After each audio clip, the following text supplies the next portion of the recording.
A Raccoon Story, a tale of allegory by Uncle Rico. Mamas always hope for the best for their little babies. They love them and cuddle them and naturally see the best in them. With baby raccoons, this means mamas are constantly fluffing up their hair and making it as soft and as big as possible. And big and bigger, teased, tussled, tossed, and fluffed. Moms race and toss, rustle and swizzle, with lots of fizzled and strangely mingled mizzle.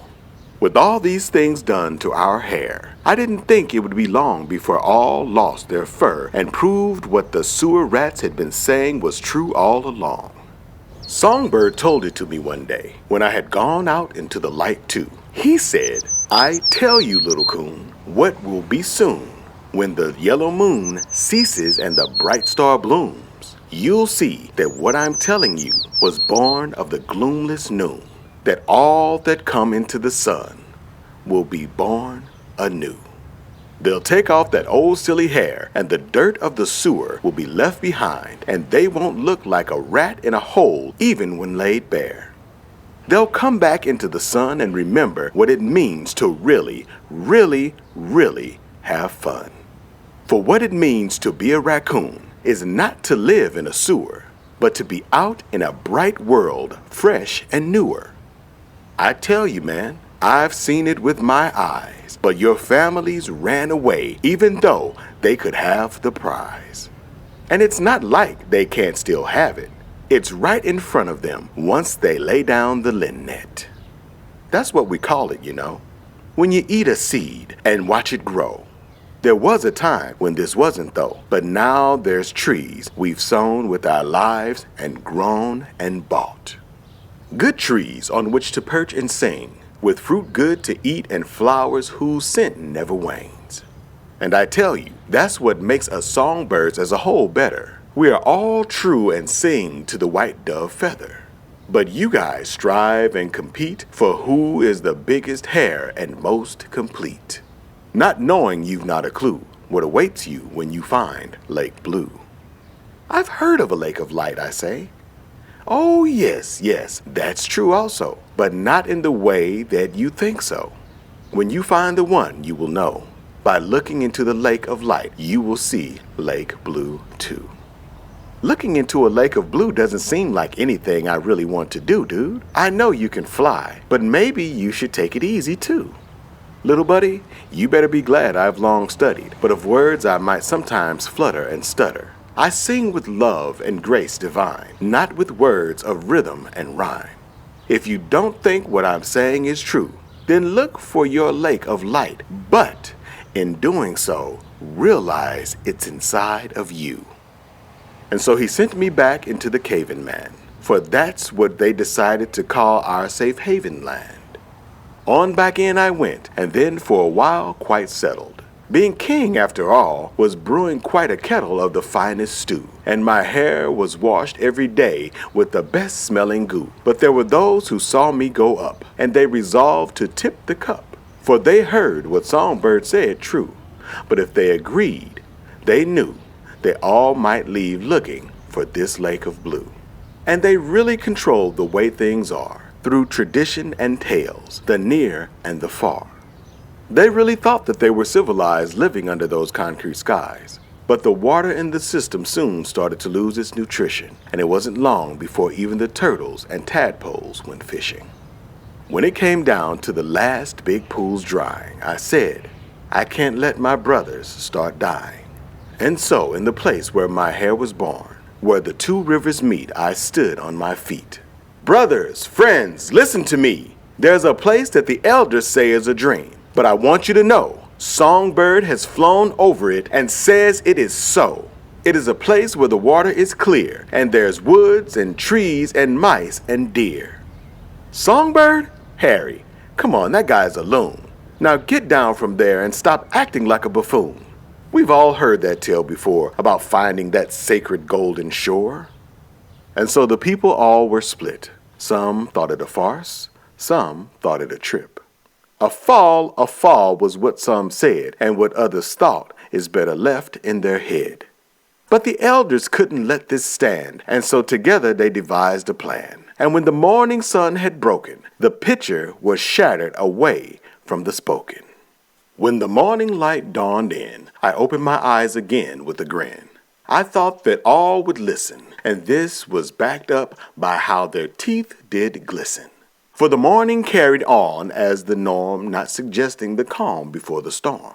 My bath this day was especially sweet, and the washers said they had a special treat for the king who had found the way, and from now on this would be a special day. They washed and scrubbed with special vigor, using what they said was saved up on a special shelf in the house of treasure. Breakfast was quite the same, and there even did fall a little rain. But then, with the heckles of shame, I learned what it meant to fall from fame to pain. As I was sitting on the pool, my hair started falling out like sheared wool. And though it was obvious to some, there were too many others, and I was cast into glum. And so down and down and down I went, into darkness, my power well spent.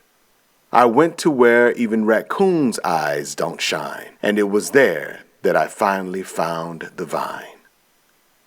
When I finally came to and stopped, my feet felt firmly planted on rock. As I groped around and around, I felt something to hold on to laying on the ground.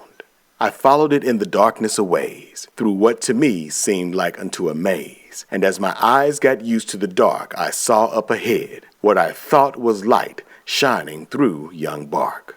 It grew dimly and faint at first, and I thought it might be yet another curse. But as I drew nigh, it looked more and more like green shine. And as I finally reached this source, I found it was something I'd have to get through with force. And so I started tearing away at the shade until before long it started to give way. With the first burst of light, I knew what I'd found, and within a few moments, it was out of the underground. When the light of the new day broke free of the mold of the mildew holding it in captivity, I stumbled out into the sun and collapsed on the fresh green grass of Nerland. I slept all the day and into the night. But when I heard Songbird's voice, I awoke with startled fright. "Is this true? Are you singing now in dark too?" "Yes, my friend, there is no time when I can't see, for I am not blind, but choose to be. My wings flutter and carry me to the sweetest flowers of the vine, and your eyes too will carry you in the dark, for it is as noonday for creatures of the bark. Watch and wait patiently, and journey to a place where you will see to find your true face in the lake that shines in a sea of glass without time." And then I thought that he was gone, but his voice somehow remained in my mind, and when I listened carefully, I couldn't tell what was he and what was me. I soon stood just fine, so I started out to find the source of water from whence came this sweet vine. The place where I was born into the world was full of thickets, thieves, and thorns, and with my hair just shorn, it wasn't long before I was treated with scoff and scorn. The first creature I came upon was an old goat next to a frightful farm who said, "Yeah, little man, you keep seeking if you want, but there's nothing to that lake, I'm telling you, besides trash and broken glass. It's only the cans which shine from people drinking the trash and not taking their treasure with them. It's a pretty thing to see, especially for a goat sick of eating bland trees, but I've heard that shiny things do to a raccoon's eyes please also, or am I wrong, my little bald guapo?" "Yes, sir, I'm afraid you're wrong, for what you say goes against my song. But if you think what you say is true, it may only be because you are you. When I find that sacred place, my love tells me I'll be in grace, and with this new light I'll finally behold my truest true of my face." And so I bid that gray hair adieu, not knowing exactly what to do, but wandering on through the forest green, I knew I would finally find meaning. There, where the path got wide and the trees almost drew aside, I looked and saw a box made of evergreen on top of a post and between two trees. In it I looked and saw swimming in clear water 3 little fishes whose names were written by their father. As I peered into their haven, it occurred to me that I was no longer shaven, and although it had only been a week or so, my hair had already tremendously grown. "Not to worry," they somehow spoke. "Your curse, which was none, has always been broke. You just had to open your eyes, and like us, you had to wait for fresh rain and life from the skies." But what about what the elder Graybeard said? Should I just hang my head? No. That old goat must be 100 years old. That trash has been covered over with dirt long ago. Then all was left to be found was an endless sea of water dark brown. It was in this that our fishermen us found and brought us here so that in darkness we wouldn't drown. But now that you've come, we know it's the time, for we see the spirit of light in your eyes shine. And if you will, only with you us carry, we will in the end keep you from being weary. And because what they had said rang true in my head, I picked the box up off the place where it had been placed and kept to my stead. With the box in my mouth, I couldn't well speak, but I listened as the three decided to teach. They said that there was a time when the lake had dried up and all there was left was shiny cups. They spoke of how a great rain had come, and with it mountains of mud from the dry hills of the sun. With the coming of the mud, all the false light was covered, but it was said it would take years for the lake to fully recover. Time, they said, had now healed all things, and the lake had gone back to its natural pristine, for the sediment had finally settled down into the ground. As they talked, I saw a clear spring of water coming from a rock, which had risen out of the ground with a pool formed at its headwater. Here the sprite said, "We don't need you to carry us any farther, for we choose to live at the source of this pure water. And you, my friend, know where to go, for the light to you will always show." So with my friends in their new home, I departed, following my path, which had become a lush garden. As I walked along, there were flowers everywhere, and the sweet sound of many beautiful birds floated through the air.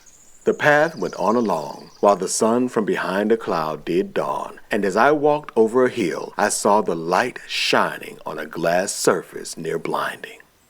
It was actually the clearest lake I had ever seen, and its fragrance was as sweet as anything, even in the best dream. I wanted nothing more than to drink and dive in, but the moment wouldn't let me go any farther because I looked and saw my own self smiling back in the water. After a while, the sun burst from the clouds and the lake became a mirror of light and shroud, and much to my chagrin, my image was lost in the sky again. I looked around to observe this new world, and looking beheld was a purple squirrel. Thinking this was normal for these parts, I didn't laugh, though he gave me quite a start. "Go ahead and laugh," he said while knitting a sweater. "'Tis not like your talk makes things worse nor better." They called me nuts for a while, which I thought was a compliment until one day the other said, "No, man, it's because your mind is bent." "Because I'm dyed?" I asked. "I ate some berries, and now my hair does this color carry. It's not my fault, and it's bound to change. Don't bother nuts, just find some more woods to range." So I hit the road all alone, free from their taunts and free to roam. Sing and laugh and play I did, 'cause when I left those sticks in the mud, begin again I did as if a kid.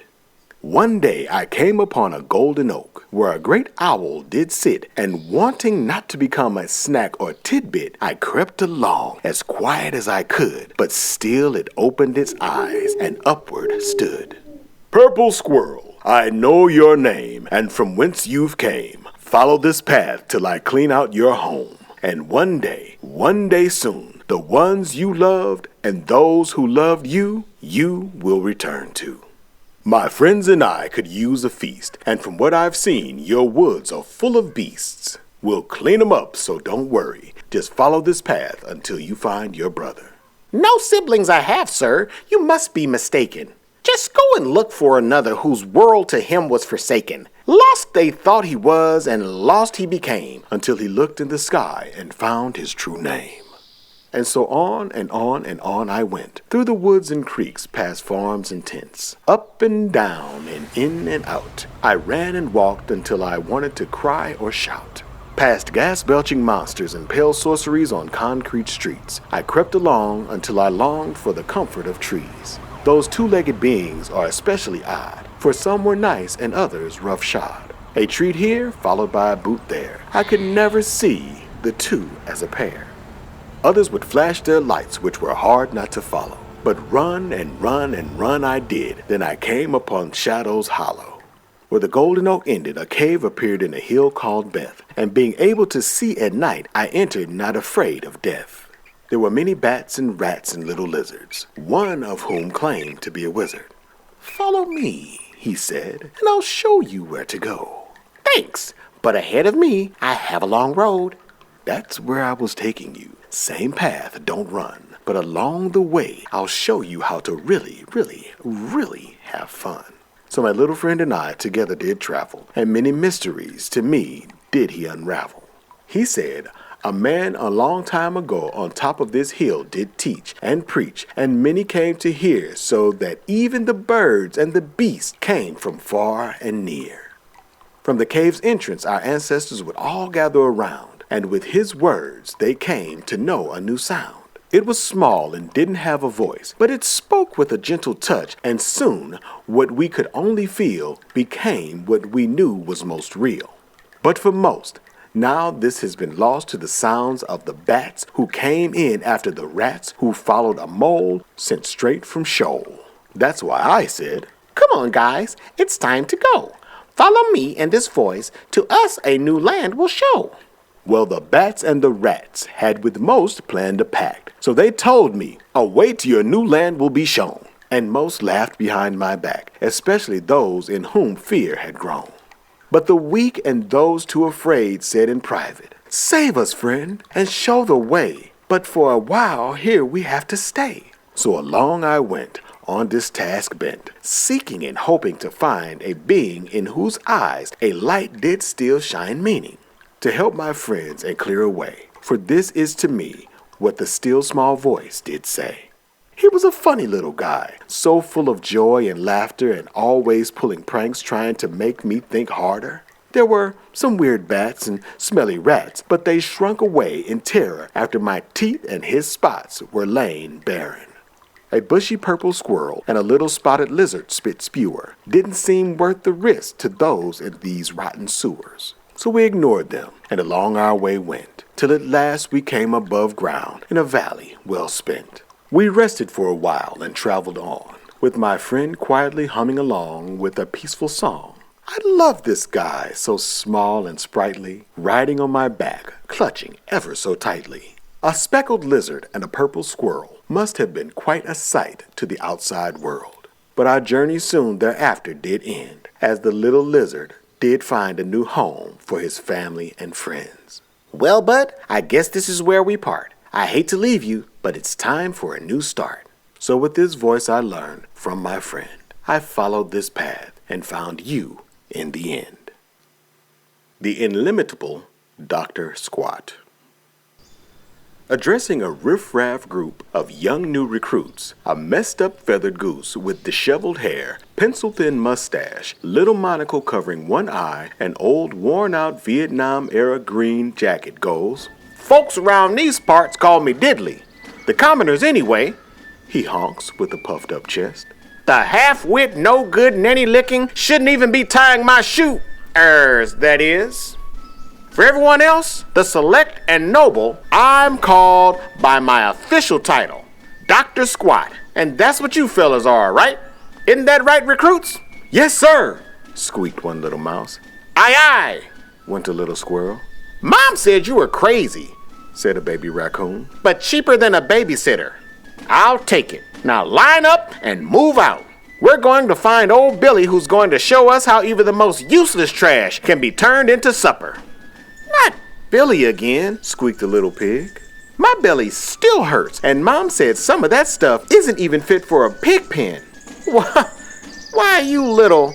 Sounds fair enough, compadres. Line up, and we'll learn how to breathe underwater then. Dr. Squat begrudgingly said as he walked off muttering under his breath. And so the group cantered off, cackling, squeaking, flapping, flopping, wobbling, scooting, and honking along. A merry little band of hooligans led by a goose as crazy as he was harmless, but as off-key as a trumpet player on bourbon. Down towards the river they went to continue their lesson. How to breathe underwater, or better yet, how to fashion a reed to allow you to breathe underwater, if you weren't born lucky enough as a fish or as deep-lunged as an otter. But Dr. Squat, I am an otter, squeaked one of the buck-toothed little ones. Well, you'll breathe like a fish afterwards then, won't you, Danielson? And be much better for it. But I'm pretty sure with those teeth, you're a beaver, the old goose honked. Am not, you old loon, said the little otter through big old whistling yellow teeth. Okie dokie then. Moving on, guys.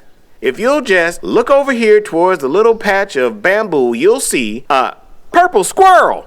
Run, kids, run! I'll save you! At the moment Dr. Squat was about to show his little charges how to pick out a good shoot of bamboo for a breathing stick, Nuts walked out of the dense growth, seemingly appearing out of nowhere, although soon followed by Harry at his side. Dr. Squat, with lightning-fast reflexes, grabbed his walking stick and got in his flying monkey hidden yam fighting stance and started hissing and cackling in the most hilarious manner. So funny, in fact, that none of the kids left, and soon everyone but himself was doubled over in laughter. Not another step, or I'll pop that little berry on your head, he got out of his mouth between spittle-laden hisses and cackles. Sir, I assure you that you have nothing to worry about with my friend Harry and I. Nuts got out between giggles. The sight of the crouched goose in his disheveled hair spraying spit like a fountain and hissing and stamping was just too funny for either Harry or Nuts to keep their composure. But Harry eventually got out. We're just passing through and mean no harm if you'll be so kind as to not attack us, please, sir. Maybe you guys aren't trying to hurt my kids, but watch it. One false move and I'll show you why this here stick is called the Nutcracker. Now what's going on, fellas? You guys obviously don't know where you are. Well, I guess we're just travelers without a destination, or not one we can name anyways. I'd left my home looking for another and met Nuts here who found himself without a home also, and we just have kind of been wandering around together. Not sure what we're looking for, but Songbird told me I'd find myself in Lake Blue, and that was true, and Nuts here found himself too. So along we went and stuck like glue, dude, said Harry. Whoa! What's with the rhyming there, little boy Blue? Well, welcome to Trippy Taka, boys. Y'all seem like decent enough fellers, and, well, you're here somehow. So I'm sure the elders wouldn't mind you guys staying for a while if you have nowhere else you need to be.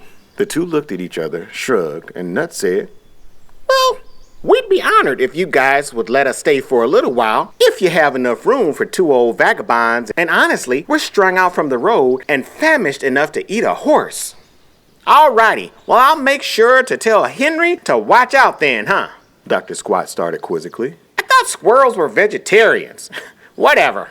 Oh, Nuts said, laughing. It's just a way of saying we're starving. Well, if you'd start eating your food instead of rolling around in it, he started with a wink. Y'all come on, and we'll get you settled at the schoolhouse for now. There's plenty to eat there. And off they went, the band of misfits having grown by two, and the two having grown by leaps and bounds as well. The schoolhouse was, well, not a house per se, but rather more of a lean-to shelter built over a small cave. But it was dry, and seeing as Harry and Nuts are animals, it was more than sufficient, and they thought that they were walking into the Ritz. Alrighty, guys. Well, I better get these little pipsqueaks to their parents, but you guys make yourselves at home, and I'll inform the elders you're here, and I or someone will get to you in a little while. I keep the cupboard stocked for the kiddos, so help yourselves to whatever, and feel free to pull up some of that hay for a bed if you need to rest. And off the weird little goose waddled into the... Nuts! What kind of weird trees are these? Not any like I've seen before, man. Everything's kind of weird here. You notice how a lot of the dirt is really, really small and shiny? Yeah. Kind of strange how it hurts your eyes to look at it sometimes, but it's not hot. If it weren't getting so dark, I wouldn't mind going wandering around. Nuts said, laughing. You're about the most non-raccoony raccoon I've ever seen, amigo. You do remember that you can see in the dark, right? Like, that's kind of your thing. Yeah, whatever. You know what I mean. And so they settled in for the night, snacking on some berries, nuts, and a few fruits they'd never seen before, each crashing out on a different piece of the floor. Harry slept and dreamt, and the things of which he dreamt were amazing. It was like he'd been transported to a different place, and the line between what was a dream and what was real had disappeared. He was in the most beautiful place he'd ever seen, with dirt like glass and a lake that shone as the bluest of blue skies and went on forever. The wind blew lightly, and the smell of salt hung in the air, and a song floated on the breeze that immediately put his soul at ease. From beyond the strange trees, whose leaves started towards the top and hung down like a downturned palm, came the song. Hard to hear at first, like a whisper on the wind, it grew louder and closer, and Songbird! Harry exclaimed as he bolted up. Songbird! Songbird? The sound got closer and closer, and clearer and clearer, and soon Songbird appeared flying through the trees as bright as a rainbow, with the light catching his feathers as he floated in. "Well, Harry, my friend, I see you finally made it." Made it? Harry asked incredulously. "And with a friend, I see." Ha ha! laughed Harry. Not real sure what you're talking about, man. I found Lake Blue a while ago and then traveled on downstream, met Nuts here, and we kept on trucking until we came across this funny little loony goose that invited us to stay. Songbird, with a twinkle in his eye. "Harry, even the most beautiful of songs seem off-key to those who have too much hair in their ears, just as you can't see yourself clearly in muddy or wavy water. Follow me, and I'll show you a new path to discover and explore. Sometimes what we think is a dream is real, and sometimes what seems real really is not."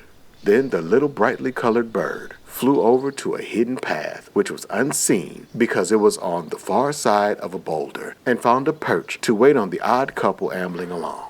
"Follow this path, and maybe you guys can finally find a place to call home if you want." And so the two took off down the path after missing the chance to say bye to Songbird. He'd spoken too fast and then disappeared before either had time to respond. The trail meandered along downstream wistfully, crossing here and there along stones in a creek, with the cool morning air humming with life and dew hanging on the leaves like pearls. The breeze dancing through the trees, rustling ever so slightly. Other songbirds could be heard in the woods, some similar to Songbird and some much different, with hoots and all sorts of calls.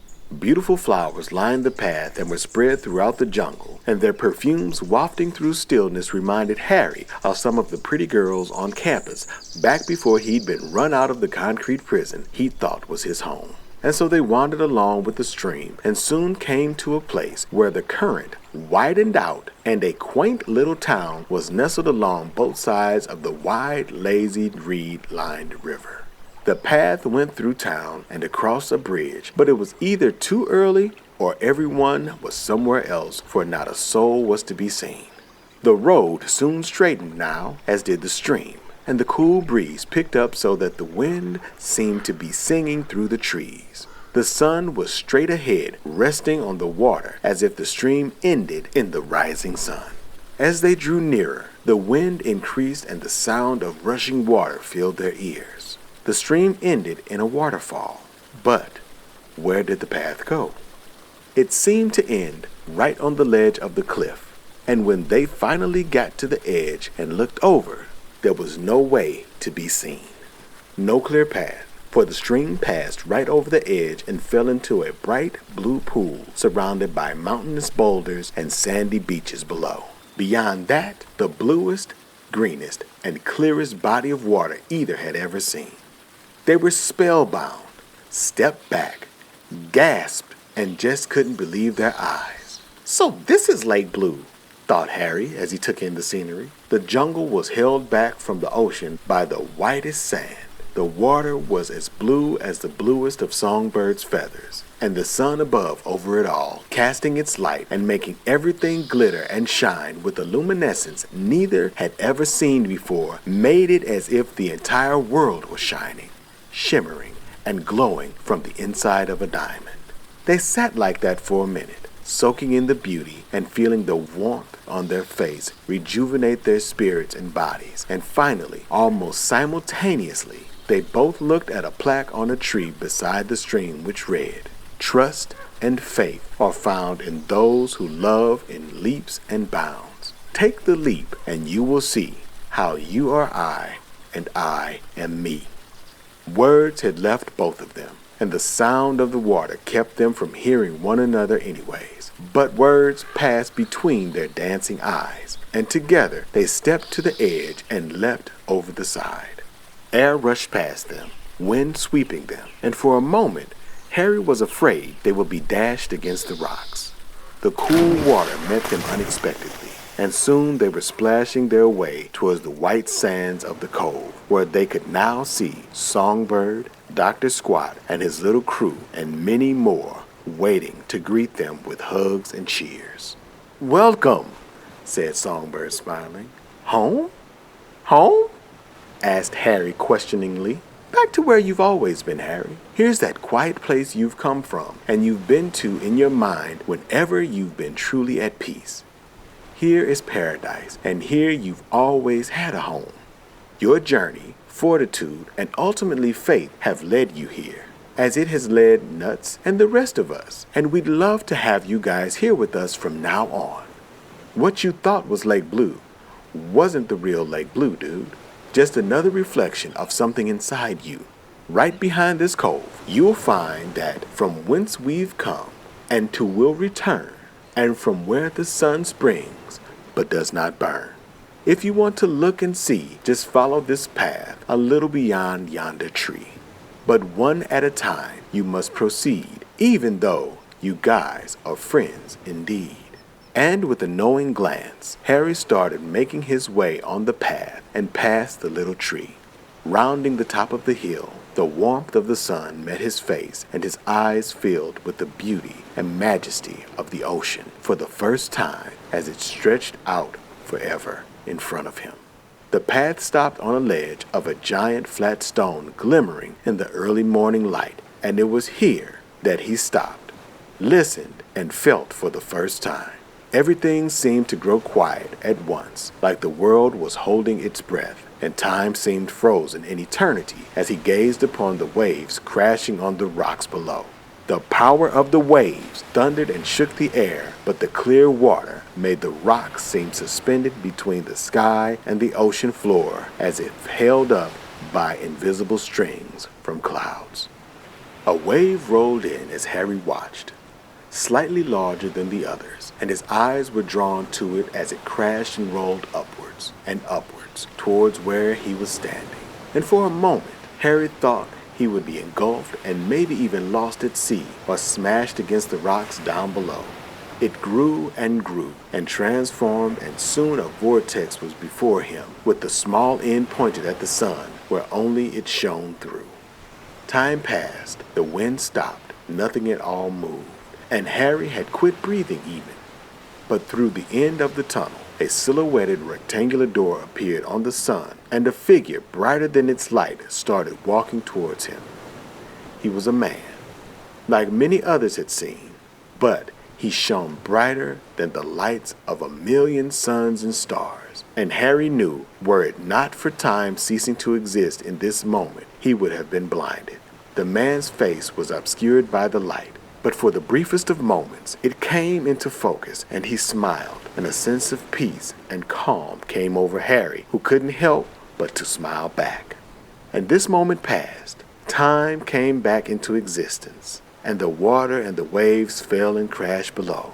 The winds returned, and all went back to its place in the world, including the sense of peace and serenity, which was with him and his friends and loved ones, and seen on their laughing and smiling faces, and in their eyes, when they twinkle like the stars from which they came. You can glimpse that sun to this very day.